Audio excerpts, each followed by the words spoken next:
Hey guys, are you looking to try to take the SAT or the ACT sometime maybe in the next year or so and wondering which test is the best one to prep for given these COVID-19 conditions? If so, in this video, I'm going to talk about some of the issues surrounding that decision and some points that you might want to take into consideration if you're trying to figure out which test you should dedicate your time to and study for. If you're wondering who I am, my name is Brooke. I've been coaching SAT and ACT prep for over a decade and a half. I've coached students to perfect scores on both tests. I've created an entire online course for both of them at SupertutorTV.com, which you can go check out there. And I have a couple of math books. You can check them out on Amazon.com. The best ACT math books ever. Leave us a review if you like them.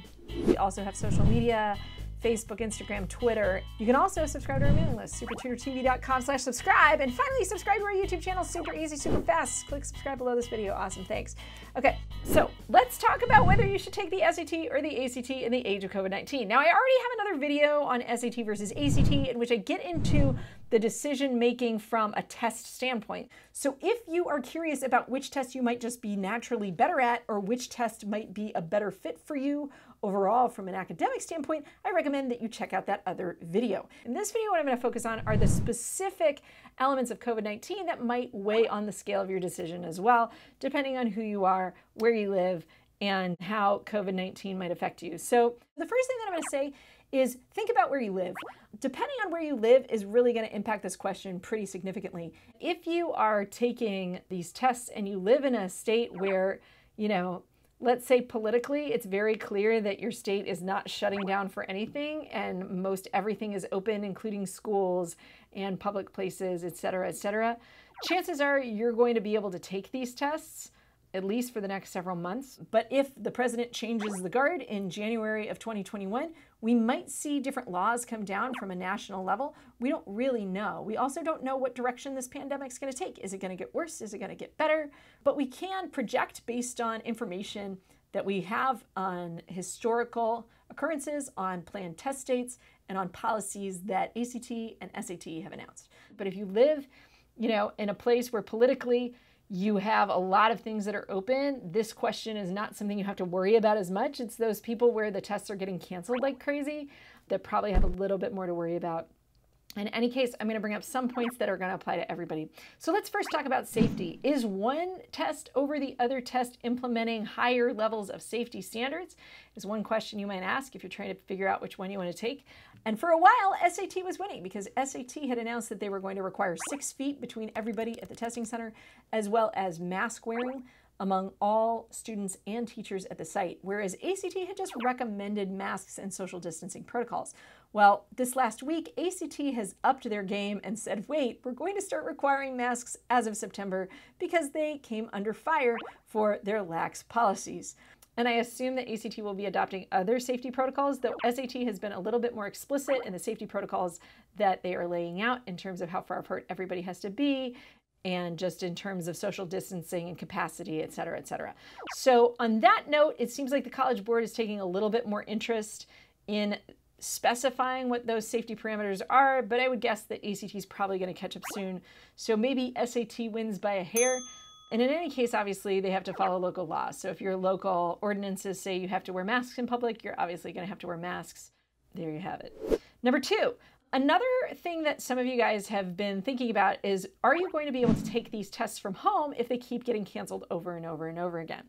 At this point, while we don't actually have proof that this is going to be a possibility for either test for certain, we do have a greater assurance from ACT at this time than SAT that they are working to try to develop a computerized version of the exam. SAT and ACT both announced this possibility last spring, but very quickly SAT rescinded that option and said, never mind, we're not going to be offering it from home after the whole debacle with the AP exams at home that happened last May. In the meantime, though, ACT doubled down on in-person exams. So they originally were going to release an online or at-home test by the fall or winter. After SAT said, never mind, ACT was like, oh, we don't have to do that to compete, and pushed their plans to winter of 2021. In any case, if I were a student and I'm going to spend, 1 to 6 months of my life studying for a test, I want to be able to know that I'm going to be able to take it. And I just think ACT is in a better position to offer an at-home test or a computerized test in like a sanitized environment or something that promotes major social distancing, etc., because they already have a computerized test that they've administered multiple times internationally for a couple of years.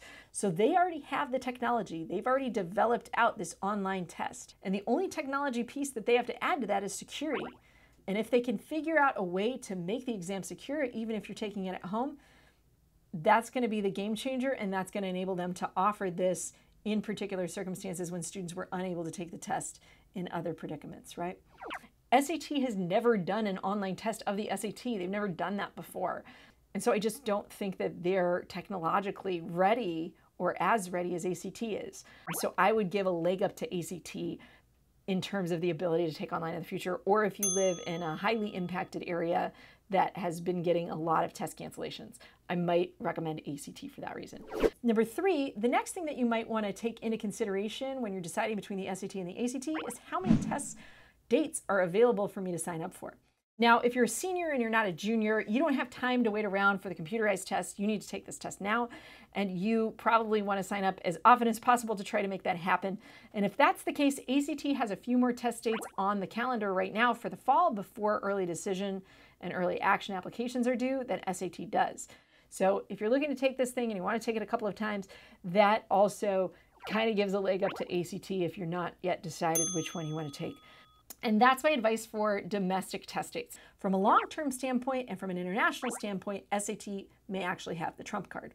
So when it comes to international testing, ACT has recently announced that they're completely canceling the December and February test dates for all international students. What that means is if you're an international student, you have to hurry up and take the exam earlier rather than later, or you're going to have to wait. So if you're an international student, I would recommend that you stick with SAT. If you're a domestic student and you're trying to take this test soon, ACT may have a little bit of an advantage, but it also might come down to whether you personally can sign up for the thing. And that brings me to number 4, which is signups and availability. Now, depending on what area you're in, you may be able to more easily sign up for one test or another at your personal high school or the high schools that are close to you. And this is a question that only you can answer by signing up for an account at either of these sites, logging in, and figuring out whether there's a test date and a test center that works for you. So I encourage you to do that on an individual basis before you spend all this money on a prep course or a tutor or a book or whatever it is that you're using to study, so that you know you're able to take the thing.